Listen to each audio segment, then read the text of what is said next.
भुनक्तु सह वीर्यङ्करवावहै तेजस्विनावधीतमस्तु मा विद्विषावहै। ओम शांति शांति शांति। ओम नमो भगवते वैवस्वताय मृत्यवे ब्रह्म विद्याचार्याय नचिकेतसे च। हरिओम सभी को। हम लोग पीछे 4 मंत्र देख चुके थे, आपको स्मरण होगा। तो मंत्र क्रमांक 3 और 4 का हम लोग पठन करेंगे। सत्वं प्रियान् प्रियरूपांश्च कामान् अभिध्यायन् नचिकेतोऽत्यस्राक्षिः नैतां शृङ्गां वित्तमयीम् अवाप्तो यस्यां मज्जन्ति बहवो मनुष्याः दूरमेते विपरीते विशोची अविद्याया च विद्येति ज्ञाता विद्यावीप्सिनं नचिकेतसं मन्ये नत्वा कामा बहवो लोलुपन्त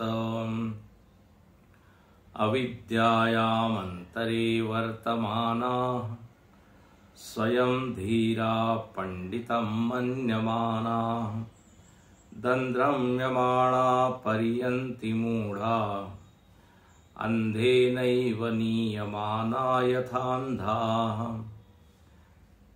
एक बार और पढ़ेंगे। अविद्यायामन्तरे वर्तमानाः स्वयं धीरा पंडितं मन्यमानाः दन्द्रम्यमाणा पर्यन्ति मूढा अंधेनैव नीयमाना यथान्धाः। इस वल्ली का प्रारंभ यमराज जी ने श्रेय और प्रेय के प्रतिपादन से किया। 2 मार्ग है, एक हितकारी मार्ग है, कल्याणकारी, जो हमको सारे बंधनों से मुक्त करने वाला है, और दूसरा मार्ग प्रेय है, जो कि हमको इस जगत में ही बांध कर रखता है। बोले जो धीर व्यक्ति होता है वो श्रेय का चुनाव करता है, और जो मंद होता है वह प्रेय का चुनाव करता है। तो एक श्रेयार्थी कहलाता है, दूसरा प्रेयार्थी। दोनों ही बांधते हैं। सिनीतः ऐसा शब्द आया था। लेकिन जो श्रेय है वो हमको अच्छी चीज से बांधता है। सदाचार है, धर्म है, सद्गुण है, सात्विकता है, और ये बंधन का पर्यवसान मुक्ति में है। मोक्ष देने के लिए वो बंधन है। प्रेयार्थी बंधता है सांसारिक वस्तुओं से, आसक्तियों से, और वो उसी में उलझता जाता है। उलझी उलझी मरी जाई, कबीरदास जी कहते हैं। ये जंगल की तरह ये संसार है। झाड़ झंझट कहते हैं उसको। पेड़ है, जंगली कटीली क्या झाड़ियां हैं। तो प्रेयार्थी फंसते चला जाता है। अच्छा, आकर्षण इतना अधिक है कि उससे अपने आप को हटाना बहुत कठिन होता है, इसलिए लिखा है क्षुरस्य धारा, तलवार के धार पर धावनो है। यमराज जी नचिकेता का अभिनंदन करते हैं चौथे मंत्र में। कहते हैं जिसमें बहुत सारे लोग डूब जाते हैं, बहवो मज्जंती, तुम उसमें डूबे नहीं। बहवो अलोलुपंत, तुम उसमें लुब्ध नहीं हुए, तो उसमें खींचे नहीं चले गए। तुम्हारा जो वर्ण है वो वर्ण एकदम परफेक्ट है, सही है। तुम विद्यावीप्सिनम हो। विद्यावीप्सी मतलब विद्या का इच्छुक, आत्मविद्या का जो इच्छुक है। तो तुम निश्चित ही मुक्ति के अधिकारी हो। यहां पर देखिए यमराज जी नचिकेता के वर्ण का समर्थन करते हैं।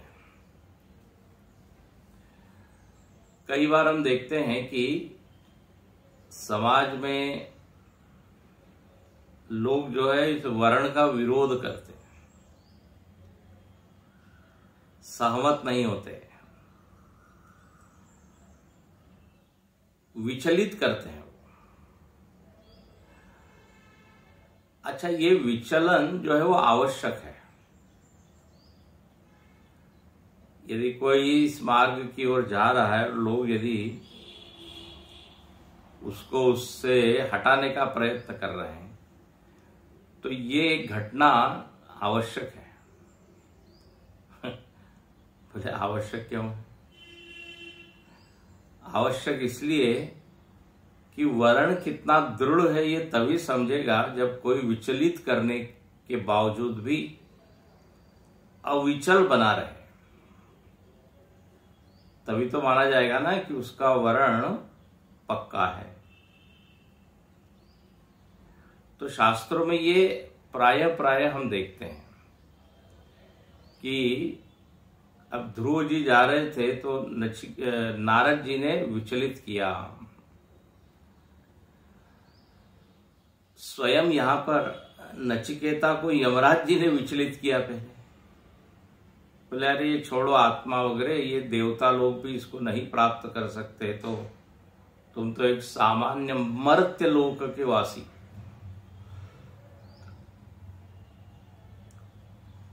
तो विचलित लोग करते हैं, लेकिन वर्ण पक्का है ये तभी समझ में आता है कि जब वो अटल अचल बना रहे। तो यहां पर यमराज जी ने ये देखा और उसका अभिनंदन किया, समर्थन किया। देखिए ये बात है कि कौन लोग हमारा समर्थन करना है, ये एक बहुत महत्वपूर्ण चीज है। मूढ़ लोग यदि हमारे निर्णय का समर्थन कर रहे हैं तो उसमें तो फिर खतरा है। आप समर्थन किससे चाहते हैं? जो अज्ञानी है, जो पापी है, जो पामर है, दुष्ट है, उसका समर्थन यदि हम चाहते, बोले बढ़िया तुम अच्छा कर रहे हो तो समझना कि हम गलत राह पर जा रहे हैं। लेकिन महापुरुष लोग यदि समर्थन कर रहे हैं, शास्त्र यदि समर्थन कर रहा है, तो समझना चाहिए भले ही मेजॉरिटी ऑफ पीपुल, बहुत सारे लोग उससे सहमत न हो, विरोध कर रहे हो, लेकिन समर्थन तो यदि कोई महापुरुष कर रहा है तो वही स्वीकार करना चाहिए, उसी में लाभ है। तो यहां पर समर्थन श्रुति कर रही है, यमराज कर रहे हैं। अर्जुन का समर्थन भगवान ने नहीं किया। प्रथम अध्याय में आप देखते हैं, जब अर्जुन प्रवचन कर रहा था तो गुरुदेव कहते हैं वो इधर उधर देख रहा था, भगवान इधर उधर देख रहे थे, ऐसे तो हमको कोई इंटरेस्ट नहीं है आपकी बातों में, क्योंकि जो आप बात कर रहे हैं वो बिल्कुल शास्त्र विरुद्ध है, धर्म विरुद्ध है।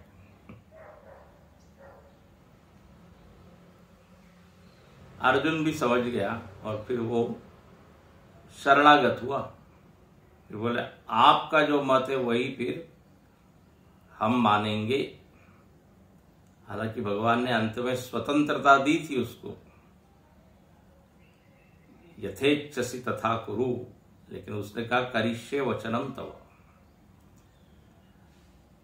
तो यहां पर भी यमराज जी प्रसन्न है उससे। और 5वें मंत्र में ऐसे लोगों का वर्णन करते हैं जो लोग विपरीत है। अब चौथे मंत्र में जो आया दूरमेते विपरीते विशुचि, अलग ही डायरेक्शन में जो लोग जा रहे हैं, अलग ही दिशा, अलग ही जिनका जीवन है,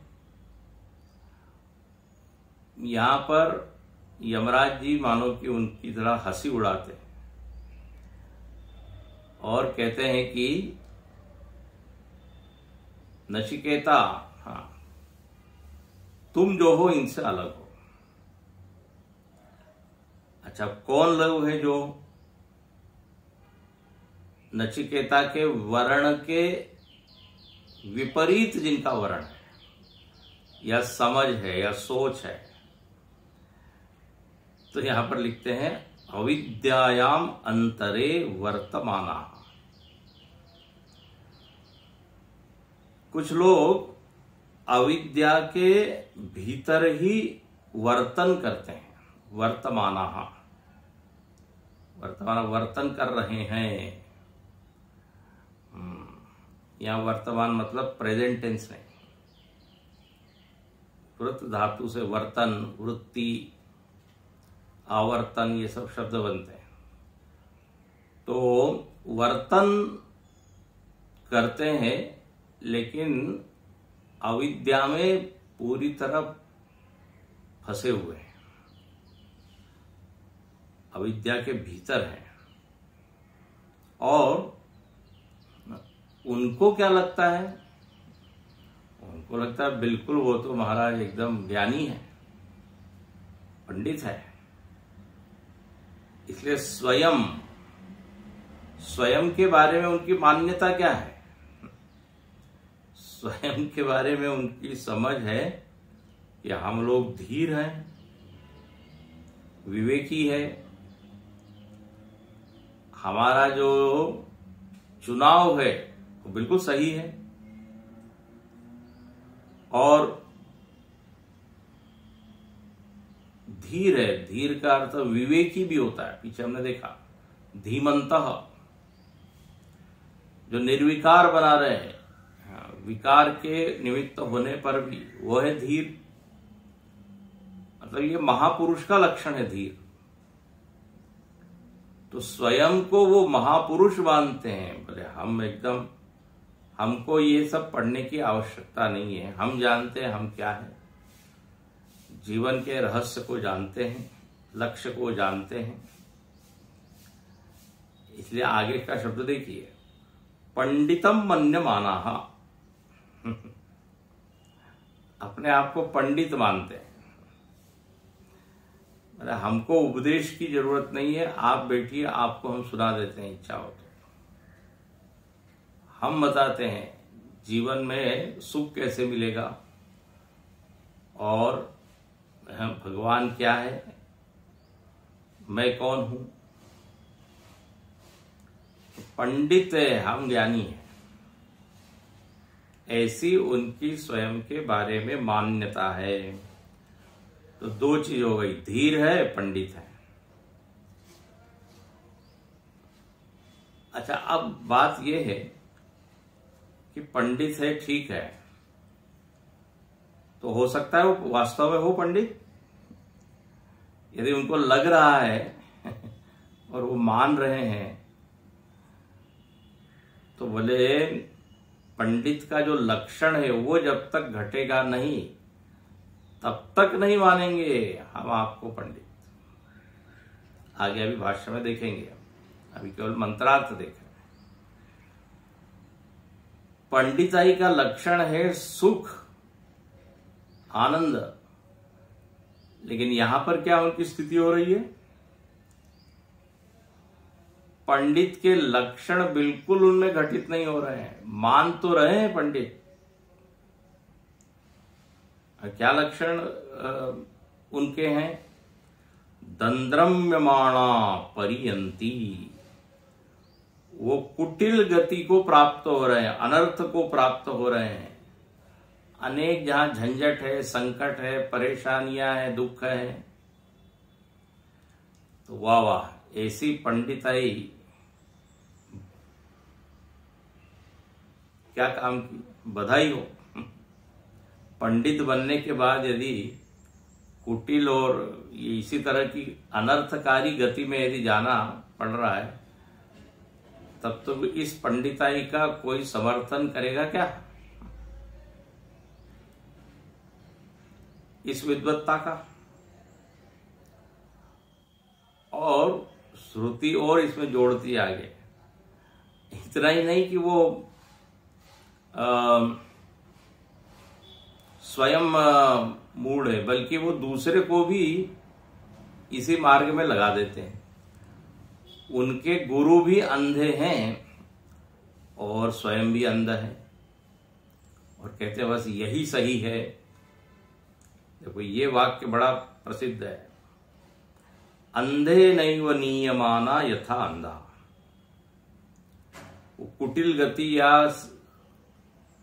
अनर्थ को किस तरह से प्राप्त हो रहे हैं? बोले जैसे कोई एक ऐसा दुर्भाग्य से किसी के पास दृष्टि नहीं है, हाँ, दृष्टिहीन है, अब दूसरा व्यक्ति उसी के पीछे जा रहा है, तो अब बताइए उसको दिख नहीं रहा है कहाँ गड्ढा है, कहाँ कांटे हैं। तो जैसे एक अंध दूसरे अंधे के पीछे चलता है और अनर्थ को प्राप्त होता है, बोले ऐसे ही समाज में स्वयं के पास तो दृष्टि है नहीं, और अन्य लोगों को भी वो मार्गदर्शन कर रहे हैं। अब वो मार्गदर्शन होगा कि मार्ग में पतन होगा? ब्लाइंड लीडिंग है ना, ब्लाइंड, एक अंध दूसरे अंध, बाइबल में आता है। तो शायद यहीं से लिया हो, मालूम नहीं। तो इस तरह से जो लोग बिल्कुल सांसारिक है, आत्म तत्व का गंध मात्र भी जिनको नहीं है, उनकी यह स्थिति है।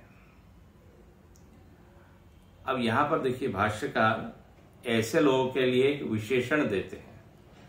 पहला ही शब्द उन्होंने क्या बोला भाष्य में, देखिए, ये तू, मतलब अरे नचिकेता तुमसे अलग, तुम तो विद्या के इच्छुक हो, विद्यार्थी हो, लेकिन जो लोग तुमसे अलग है वो तो ये तू संसार भाजना। संसार भाजना का अर्थ क्या है? बोले जो संसरण में पड़े हुए हैं और संसरण के ही पात्र हैं, संसार भाजी। इसे आप बोलते हैं ना कोप भाजन, कोप भाजन बनना पड़ा, क्रोध का पात्र। मुझको कोप भाजन बनना पड़ा, उसके गुस्से का शिकार में हो गया तो मैं गुस्से का पात्र हो गया, कोप भाजन। ऐसे यहां संसार भाजन, ये अनेक वचन है, संसार भाजना, संसार के ये पात्र है। और संसार के पात्र है क्यों कह रहे हैं आप? बोले अविद्यायाम अंतरे, ये लोग अविद्या में पड़े हुए हैं। अंतरे का मतलब था मध्य, भाष्यकार अविद्या के मध्य में। मध्य में मतलब क्या है? देखो कितना अच्छा भाष्यकार विवरण कितना अच्छा करते हैं। उस शब्द के अंदर घुस के उसका जो है मर्म तक पहुंचकर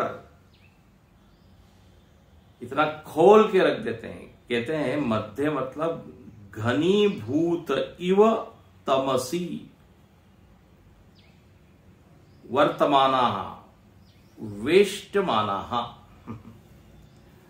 बोले इनकी स्थिति ऐसी है जैसे कोई अंधेरे में पूरी तरह लिपटा हो, वेष्टमाना, अंधेरे में गहन अंधकार में फंसा हो, आगे पीछे दाएं बाएं अंधेरा ही अंधेरा, जिसको कहते हैं ना एक हाथ से दूसरा हाथ नहीं सूझ रहा है, उसको घनीभूत, पिच डार्कनेस, घनीभूत इव तमसी वर्तमाना का अर्थ क्या? वेष्टमाना, घिरा हुआ है, लिपटा हुआ है, जिसको अज्ञान ही अज्ञान है, आगे भी अज्ञान पीछे भी अज्ञान, सबके बारे में अज्ञान ही अज्ञान है। और उसको अपने अज्ञान पर संशय भी नहीं है। उसके अज्ञान का क्या स्वरूप है? अभी बार बार आप पढ़ चुके हैं। अज्ञान का स्वरूप प्रथम यही है कि मैं जीव हूं, जीवत्व है मुझमें, कर्तृत्व है मुझमें, भोक्तृत्व है, जगत ही सत्य है, सुखदायी है, और जो प्रत्यक्ष है वही सत्य है, परोक्ष नाम की कोई चीज नहीं है। तो देखिए उसका रहन सहन, खान पान, सोच, भावनाएं, सब में अज्ञान ही अज्ञान है। इसको कहते हैं वेष्टमाना और घनीभूत इव तमसी। देखिए यदि कोई अंधकार में है और वो यदि प्रयत्न करे, हाँ कि भाई चलो किधर है थोड़ा, तब तो निकल भी सकता है, लेकिन ये लोग तो प्रयत्न नहीं करते बल्कि ये मानते कि यही सत्य है। इसलिए आगे लिखा है ना, स्वयं धीरा। गीता में श्लोक आया है कि हम अज्ञानी हैं तो चलो ठीक है, ये तो जन्म से अज्ञान है ही, लेकिन यदि कोई ज्ञान बता रहा है तो उस पर श्रद्धा नहीं है, संशय है। अज्ञश्च अश्रद्धानश्च, अब उसका तो फिर उद्धार का क्या कहते हैं, दरवाजे ही बंद है। अज्ञानी होना कोई पाप नहीं है, यह अनादिकालीन अविद्या है। तो उस अविद्या से हम जो है, अविद्या के कारण ही अपना जन्म हुआ है। अविद्या यदि नहीं होती तो जन्म क्यों होता? तो अविद्या है तो ये तो स्वीकार हम करें, लेकिन उस अविद्या को विद्या मान ले तो ये तो महामूर्खता हो जाएगी। यहां पर गड़बड़ यही है, उनको अपने कर्तृत्व पर संदेह नहीं, अपना रहन सहन जो है उस पर संदेह नहीं कि ये सही में जी रहा हूं क्या। अच्छा, जिस दिशा में जा रहा हूं उस दिशा पर भी उनको कोई प्रश्न नहीं है कि बोले ऐसे ही तो जिया जाता है।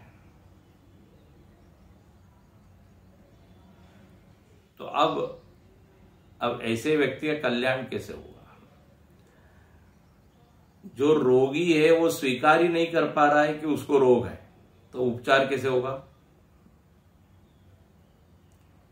इसलिए ज्ञान का पहला लक्षण क्या बताया? अपने अज्ञान का ज्ञान होना। ये ज्ञान का पहला लक्षण है। पहले स्वीकार करें कि हम गलत हैं। बुद्धि में यदि यही बैठा हो कि हम तो बिल्कुल क्या विद्यावाचस्पति है, पूरी ज्ञान को लेकर ही पैदा हुए हैं, ज्ञान से संपन्न है, फिर कैसे होगा? तो यहां पर लिखते हैं कि इन लोगों की ऐसी स्थिति है, तो संदेह नहीं करते। अच्छा, ये वेष्टमाना घिरे हुए हैं, किनसे? अज्ञान से घिरे हैं। और उसका लक्षण क्या है? अज्ञान से घिरे हुए हैं तो लक्षण क्या है? तो बोले पुत्र पश्वादि तृष्णा पाश शतैही। ये अनेक अनेक पाशों से क्या है वो बंधे हुए हैं। पाश, रस्सी, श्रृंखला, चेन, उनमें बंधे हुए हैं। और यहां उदाहरण दे दिया, पुत्र पशु आदि तृष्णा।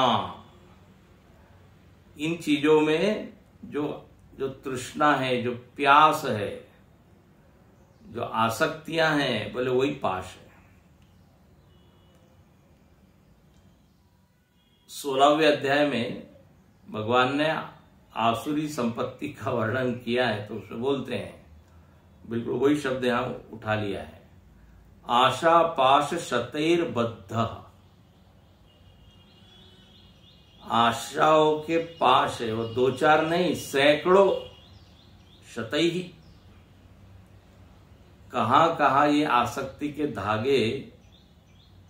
धागों से हम बंधे हुए हैं, इसकी कोई गिनती नहीं हो सकती।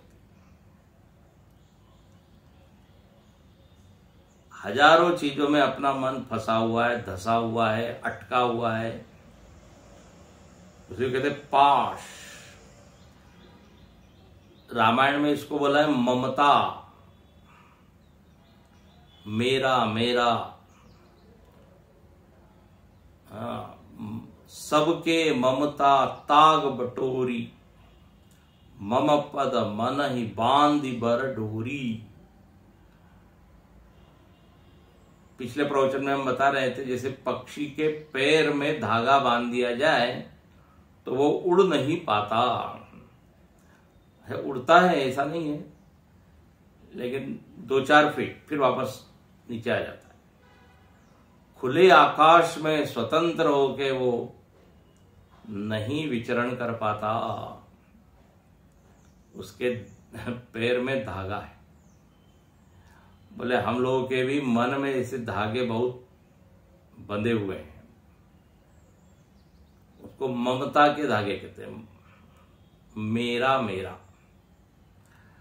अच्छा, ये मेरा मेरा क्यों है? ये ममत्व क्यों है?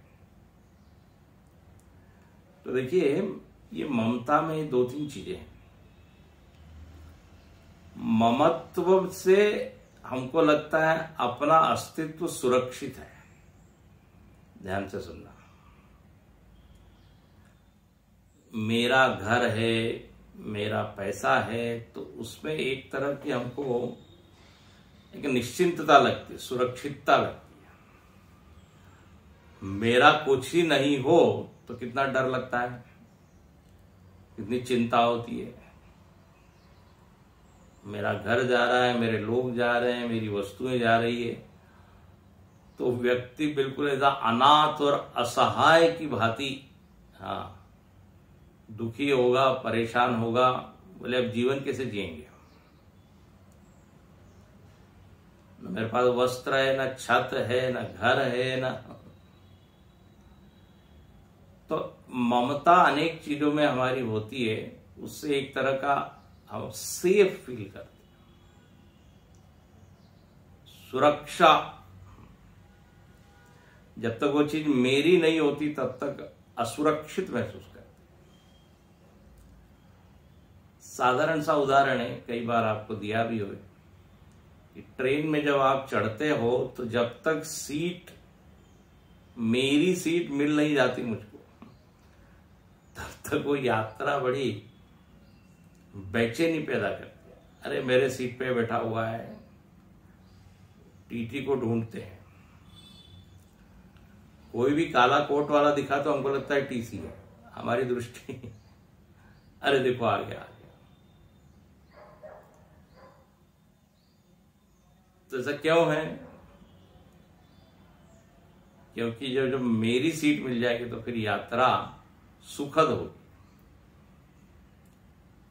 तो ये पाश या ममता एक तरह से व्यक्ति को कुछ हद तक क्या कर देते हैं, निश्चिंत करते हैं। इसलिए मेरा, ममता के धागे बिखरे हुए हैं।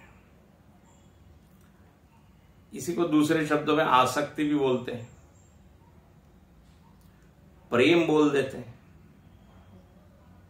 हाँ, लेकिन अब एक बात तुलसीदास जी ने बड़ी अच्छी कही, बोले ममता बहुत अच्छी चीज है, ममत्व, मम भाव, लेकिन वो सही जगह लगे तभी लाभकारी होती है। ममत्व की हम निंदा नहीं कर रहे हैं, लेकिन उसकी दिशा, कहते हैं मम पद मन ही बांधि बर डोरे, ये सबके ममता ताग बटोरी। ताग मतलब धागा। ममता अलग अलग चीजों में है, वस्तु, व्यक्ति, परिस्थिति, धन, पद, पुत्र, पशु, जैसे यहां लिखा। तो तुलसीदास जी का क्या कहना है कि ये ममता भगवान से जुड़ जाए तो आप और अधिक निश्चिंत हो जाएंगे। मेरा यदि आपको कहना है तो किसी बड़े को कहो मेरा, एक छोटे छोटे को क्या कहते हो?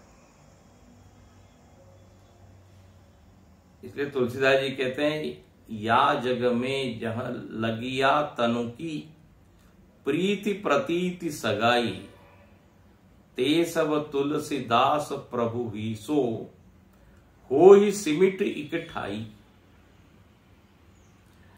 बोले जहां तक प्रीति, प्रतीति, प्रेम, विश्वास का जो धागे बिखरे हुए हैं, वो दुनिया में फैले हुए हैं, लेकिन मेरी क्या इच्छा है, मेरी क्या विनती है आपसे, बोले वो सारे धागे इकट्ठे हो जाएं, उसकी एक अच्छी मोटी रस्सी बनाऊं और उससे मैं अपने आप को आपसे बांध लूं, ये मेरी विनती। या जग में जहां लगिया, शरीर से निकले हुए जितनी भी आसक्तियां हैं, शरीर के कारण, वस्त्र, रिलेशनशिप, संबंध, हो ही सिमिट इकट्ठाई। तो पाश तो अच्छा है, लेकिन वो पाश यदि भगवान के साथ जुड़े तो उसकी तो बहुत स्तुति है। नहीं तो ये पाश तो फिर बद्धा। इसलिए गीता में जो 7वें अध्याय का पहला ही श्लोक है, मय्यासक्त मनः योगम युंजन मदाश्रय। बोले जरूर आप आश्रय भी लीजिए, आधार लीजिए, जरूर आप आसक्ति कीजिए, लेकिन मई बस, उससे बहुत लाभ होगा। देखिए हमारे स्वामी जी ने एक बड़ी इसमें सुंदर बात कही, हम भी चाहते हैं कि लोग हमसे प्रेम करें, है ना, हम वस्तु व्यक्ति से प्रेम करते हैं और हम भी चाहते हैं प्रेम वो भी करें, लेकिन अब प्रेम का शुद्ध रूप क्या है? प्रेम का शुद्ध रूप यह है कि जहां सामने वाला कोई डिमांड न करे, मैं आपसे प्रेम इसलिए कर रहा हूं ताकि मेरी जरूरत पूरी हो रही हो, मेरा स्वार्थ पूरा हो रहा हो, तो सामने वाला व्यक्ति समझ जाएगा कि ये तो स्वार्थी है। ध्यान से सुनिए, बहुत ये सूक्ष्म पॉइंट है। प्रेम या ममत्व का असली रूप ये है कि जहां पर पराधीनता न हो, प्रेम में स्वतंत्रता। देखो, भगवान जब हमसे प्रेम करते हैं तो भगवान की कोई ऐसा स्वार्थ नहीं है कि हमको नैवेद्य देगा, नैवेद्य चढ़ाएगा, इसलिए ये देखो हम इनसे प्रेम करते हैं, ऐसा नहीं। दो या न दो, प्रेम और ममता में एक फर्क क्या हो जाता है? प्रेम में हमेशा देने की बात की जाती है और ममता में हमेशा लेने की बात होती है। इसके ऊपर विचार कीजिए। ये मेरा घर है तो मतलब क्या, मैं इससे अधिक सुख प्राप्त करूं। तो हमारी पराधीनता है इसमें, इस प्रेम में पराधीनता है। अब एक घिसा पीटा शब्द है, आपके प्रवचनों में सुनते हैं, हम लोग सुनते हैं, निष्काम प्रेम। ये बहुत प्रचलित शब्द है। तो निष्काम प्रेम मतलब क्या? बिना जरूरत के प्रेम, उसको ही शुद्ध प्रेम कह देते हैं। और ये देखिए, दुनिया में ये मिलना बड़ा कठिन है। स्वार्थ लाग करई सब प्रीति, ये प्रेम केवल और केवल ईश्वर से ही मिल सकता है। इसलिए तुलसीदास जी एक दिन सुबह सुबह भगवान के पास गए और कहते हैं, मैं भिक्षा मांगता हूं आपसे। किसकी भिक्षा? बोले प्रेम की भिक्षा। प्रेम की भिक्षा? बोले बहुत सारे लोग तो प्रेम करते हैं, वो दे सकते हैं आपको प्रेम। बोले देते तो है वो प्रेम, लेकिन बदले में कुछ कुछ चाहते हैं। तो देखिए, तो आसक्ति, ममता, प्रेम, प्रीति, व्हाटएवर यू से, ये यदि व्यक्ति को बांधने वाले हो, पराधीन करने वाले हो, तो उसकी निंदा है। तो यहां पर कहा कि ऊंचा प्रेम तो वो है, परमात्मा से किया जाए और केवल प्रेम के लिए प्रेम किया जाए, और वो तो ऐसा ही प्रेम करता है अपने से। ये थोड़ी कि दो फूल चढ़ाते हैं इसलिए वो प्रेम करता है, नहीं चढ़ा तो भी वो हवा पानी का सप्लाई बंद नहीं करेगा। तो ये थोड़ा सा फर्क यहां हमने दिखाया।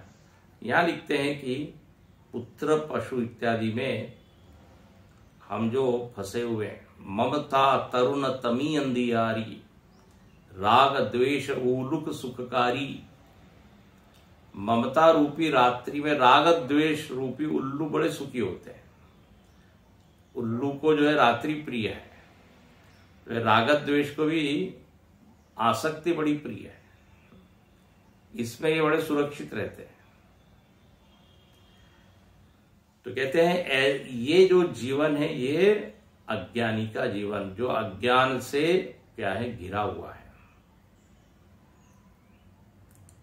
तो शतैही, अच्छा अब ये घिरा हुआ है ये मान लेते हैं, लेकिन अब उसके ऊपर गलती क्या है? स्वयं, स्वयं का अर्थ क्या? वयम, हम लोग। स्वयं का अर्थ क्या? वयम। धीराः, हम धीर हैं। धीर मतलब क्या है? प्रज्ञावन्तः, हम प्रज्ञा से संपन्न है।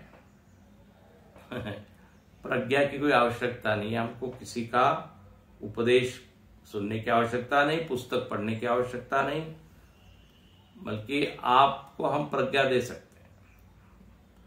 प्रज्ञावन्तः। और पंडिताः, तो धीर का अर्थ किया प्रज्ञा से संपन्न। पंडित का अर्थ क्या किया? शास्त्र कुशलाश्चैति। ओहो, बोले हमने सब शास्त्र पढ़े हुए हैं, शास्त्र को हम जानते हैं, आप क्या? पीढ़ियों से हम जो है पढ़ते रहे, परंपरा है हमारी भी। आपकी गुरु परंपरा में हमको प्रवेश नहीं चाहिए, मतलब इनमें श्रद्धा नहीं है, शास्त्र के प्रति समर्पण नहीं है। अब जिसको पहले से ये लगता है कि हम सब सिद्ध हैं या आसुरी संपत्ति है, सिद्धोहम ईश्वरोहम, 16वां अध्याय पढ़िए आप, उसमें बिल्कुल यही सब वर्णन है। सुखी अहम, बस बोले जो हमको सुख मिल रहा है इससे और कोई बड़ा सुख थोड़ी होता है। खाओ पियो मजा करो, ये जो सिद्धांत है। तो बोले शास्त्र कुशलाहा मन्यमानाहा ते। अच्छा चलो ठीक है, हम मानते हैं कि आप पंडित है, धीर है, कुशल है लेकिन फिर जो लक्षण बताए हैं ज्ञान के वो घटे तब तो फिर माना जाए, तब तो सर्टिफिकेट हम आपको दे सकते हैं कि यस, आपको न श्रवण की जरूरत है, न मनन की, न ध्यान की। इन लोगों का जीवन में परिणाम क्या है, प्राप्ति क्या है? भाई इनको हम मान सकते हैं कि ठीक है, ये जो भी कह रहे हैं ठीक है, लेकिन चिन्ह तो वैसे हो ना। तो यहां क्या है उनका जीवन? दंद्रम्यमाणा, दंद्रम्यमाणा श्रुति का शब्द है, इसके भाष्यकार लिखते हैं अत्यर्थम कुटिलाम अनेक रूपाम गतिम गच्छन्त। ये कुटिल मार्ग पर इनका क्या हो जाता है, इनकी गति होती है। कुटिल का मतलब है टेढ़ा मेढ़ा, अनर्थ, जहां पे कोई सुखद यात्रा नहीं है। इसलिए आगे लिख देते हैं जरा मरण रोगादि दुख ही परियंती, परियंती मतलब परिगच्छन्ति। भाई ज्ञान का लक्षण क्या बताया है, सुनिए। पंडित का लक्षण क्या बताया है? पंडित के 2 लक्षण भगवत गीता में बताए हैं।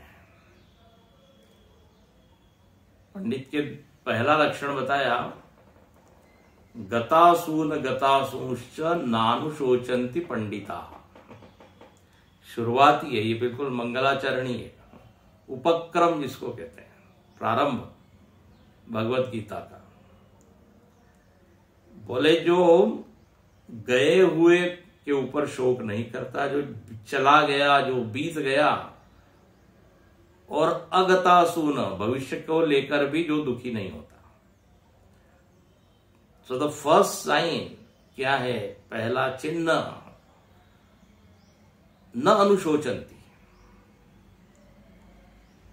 ये लक्षण यदि दिख रहा हो आप में तो बिल्कुल आप भी पंडित है, ऐसा श्रुति कहती है। अच्छा, और दूसरा लक्षण क्या पंडित का बताया?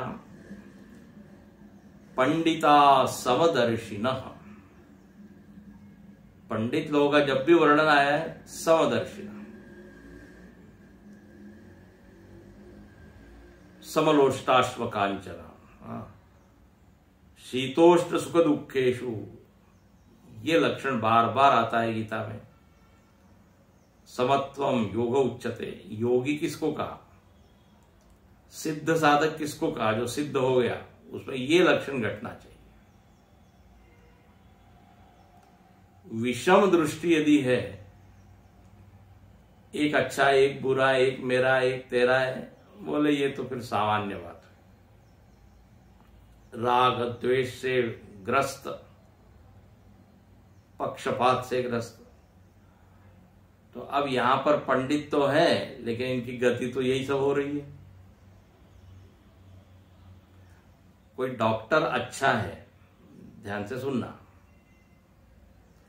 बोले बहुत बड़े कॉलेज में पढ़े हैं, ठीक है भाई, लेकिन जो दवाई उन्होंने वो जो दी है वो यदि असर नहीं कर रही हो,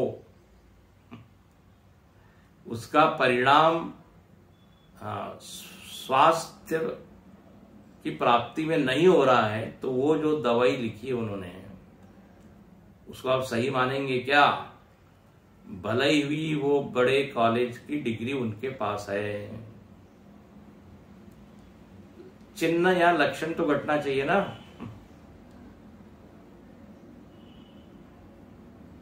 अच्छा डॉक्टर कौन जो बिल्कुल अचूक दवाई दे, अच्छा मार्गदर्शक कौन जो ऐसा मार्ग बताए कि बिल्कुल बिना बाधा के लक्ष्य तक पहुंच जाए। लोग बोलते हैं ना इस रास्ते से जाओ, इधर जो है कोई तुमको तकलीफ नहीं आएगी, उधर जाओगे तो उधर में ये है वो है। तो वास्तव में मार्गदर्शक कौन? तो जो यात्रा को सुखद बनाए। अब गाइड तो बहुत सारे होते हैं, लेकिन कौन से गाइड अच्छे हैं? लक्षण घटना चाहिए। तो यहां पर भी पंडिताई, विद्वत्ता, ज्ञान, धन्याष्टकम में ज्ञान का लक्षण बताया, इंद्रिय प्रशमकरम तज ज्ञान। ज्ञान वो है जो सारी इंद्रियों को शांत कर दे,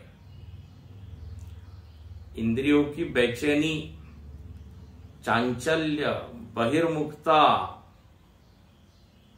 यदि उस ज्ञान से शांत हो रही है तो बोले वो ज्ञान है, ऐसा लक्षण होता है। नहीं तो परांची खानी व्यतृणत स्वयं तस्मात् परांग पश्यति। स्वाभाविक ज्ञान तो अपना क्या है कि विषय में ही इंद्रियों को इन्वॉल्व कीजिए तो उसी में लाभ है, ये सामान्य ज्ञान है। तो यहां पर लिखते हैं कि ये लोग परियंती परिगच्छन्ति मूढ़ा, भले ही ये लोग स्वयं अपने आप को पंडितम मन्यमाना, लेकिन श्रुति तो मुस्कुरा के कहती है अरे मूर्ख चंद्र चूड़ामणि। एक संत कहते थे मूर्ख चंद्र चूड़ा, मूढ़ा अविवेकी न, अविवेकी है। मूढ़ का अर्थ यहाँ पे अविवेक, मतलब क्या सही है गलत है इसके बारे में इनका जो निर्णय है वो निर्णय ठीक नहीं है। यहां 5वें नंबर की टिप्पणी पर लिखते हैं, आसुरीम योनिमापन्ना मूढ़ा जन्मनि जन्मनि माम प्राप्यैव कौन्तेय ततो यान्त्य अधमाम गतिम। ये श्लोक उद्धृत कर दिया। वो एक आसुरी संपत्ति, इनको मूढ़ क्यों कहा जा रहा है? क्योंकि इनके पीछे यदि कोई जाएगा तो अधम गति को ही प्राप्त होगा। अब वो जो उसके पीछे जाएगा वो बाद में पश्चाताप करेगा, बोले अरे हमको लगा कि ये तो बड़े ज्ञानी है, क्योंकि खूब स्वयं ही डिग्री लगाए हुए हैं, हम स्वयं पंडितम धीरा, हमने विश्वास कर लिया, लेकिन हम मिला क्या? माम अप्राप्य, भगवान कहते हैं मुझको न प्राप्त करके ततो याति अधमाम गतिम। तो जो ऐसे लोगों के पीछे जाएगा उसकी तो यही गति होगी। तो अविवेकिन अंधेन एव दृष्टि विहीनेन एव नियमाना। ऐसे व्यक्ति के पीछे आप जा रहे हैं जिसको मार्ग का पता आता ही नहीं है। और यहां भाष्यकार उसमें डाल देते हैं एक शब्द विषमे पथि, नया शब्द डाला विषमे पथि। उनका मार्ग विषम है, वो गलत जगह ले जाने वाला है। और वो इसको लिखते हैं, भागवत में लिखा है भवाटवी में घिरे थे। ये संसार